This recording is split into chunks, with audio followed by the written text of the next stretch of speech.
ये सब ब्यूटीफुल वातावरण जो है ये मेरे मायके का है। ये 2 साल नहीं 1 साल पहले का है ये वीडियो। सब इंस्टा से निकाल के सोची मैं लाओ एक डाल दूँ मेरे मायके का, याददाश्त रहेगा। शायद ये सफ़र लास्ट रहे, मतलब मायके में आना लास्ट रहे। कुछ लोग ऐसे हैं जो मेरा मायके छोड़ाने पे लगे हुए हैं, तो इट्स ओके, कोई बात नहीं। वो जो है ना कहावत कि किसी का रोता हुआ घर देख करके हंसाना चाहिए, तो मेरे यहाँ अलग है। मेरी खुशी किसी से बर्दाश्त नहीं होती है, कोई बात नहीं है। तो आज मेरा वक्त है, कल दूसरे का भी वक्त रहेगा, उसके लिए इनकार नहीं हूँ मैं। कहते कहते जुनैरा का इतना मान होता है, मेरे शौहर का इतना मान होता है, फ़ाइज़ा का ऐसे होता है, फलाना चिलाना ढिमाका करते करते आज सारा मान चूल्हे में चले गया। कोई बात नहीं है। और हम नहीं आते हैं, सामने वाला इतना आता है। अरे साल में अगर 2 महीने के लिए आती हूँ, मेरे लिए कुछ स्पेशल थोड़ी होता है। जो दुनिया खाता है, जो घर वाला खाता है, वही मैं खाती हूँ, वही मैं पहनती हूँ, तो कोई बात नहीं। और सामने वाला किसी को बोल देगा फ़ौरन, वो कुछ किसी को कुछ देती है ना, तो दिल में लालच रख के। कौन है जो निस्वार्थ काम करता है, दिखाए मेरे को ज़रा। सबके दिल में लालच होता है कि मेरे यहाँ कोई आए तो मेरा काम करके जाए, मेरे यहाँ कोई रहे परमानेंटली, मैं किसी को कुछ दूँ तो मुझे भी चाहिए। सबके दिल में होता है, मेरे भी दिल में है, तो कोई बात नहीं है। उससे मुझे कोई ये नहीं है। वो कहावत है ना, वाय दिस दोगलापन, तो है किसी किसी के अंदर बहुत ज़्यादा दोगलापन है। ये दोगलापन चलता कब तक है वो मैं देखती हूँ।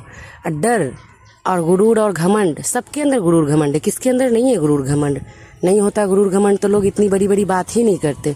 मुंह पे अरे वाह फलाने बहुत अच्छे, पीठ पीछे ऐसा चुतिया बनाएंगे जैसे मैं समझ ही नहीं रही हूँ तेरा दुगला फेस।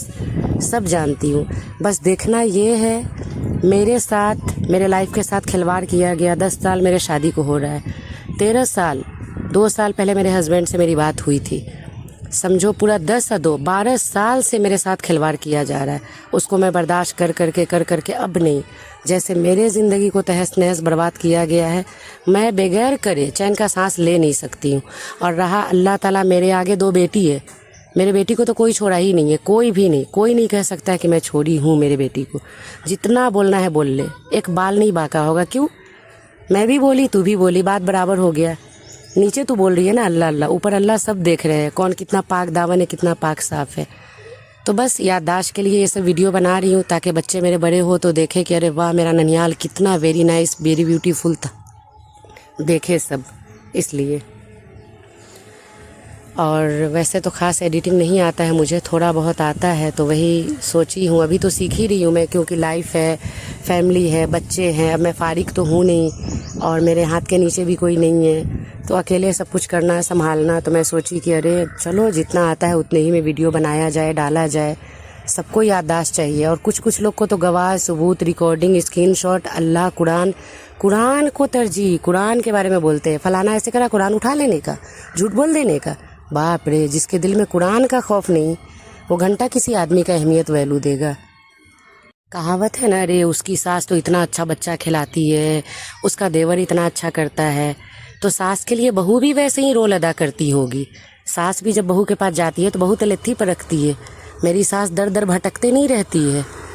मेरी सास का जो कदर है ना, वो मेरी सास जानती है। और रहा देवर इतना अच्छा बच्चा खिलाता है, ननद करती है, तो वैसे पहले करना पड़ता है। पहले सामने वाले के लिए करो, फिर सामने वाले से उम्मीद रखो। करे कुछ नहीं, बात बड़ी बड़ी, ऐसा थोड़ी ना हो जाता है। और फलाने का ढेल फुड़वा शेख है, ये है वो है। सैयद घराना में कितनी छेद है, वो तो अभी मैं लाऊंगी धीरे धीरे सामने। अभी तो कुछ नहीं है। कौन माँ का लाल है, कौन एक का बच्चा है, मुझे रोक के दिखा दे, मेरे शौहर के अलावा। शादी के बाद शौहर, शादी से पहले माँ बाप, तो वैसे ही शादी के बाद अब मेरा शौहर मुझे रोकेगा, वरना मैं तो किसी का सुनने से रही। अब कैसा लगेगा वो बताना, कितना दुपट्टा आंसू पोंछ पोंछ के गीला होगा वो भी बताना।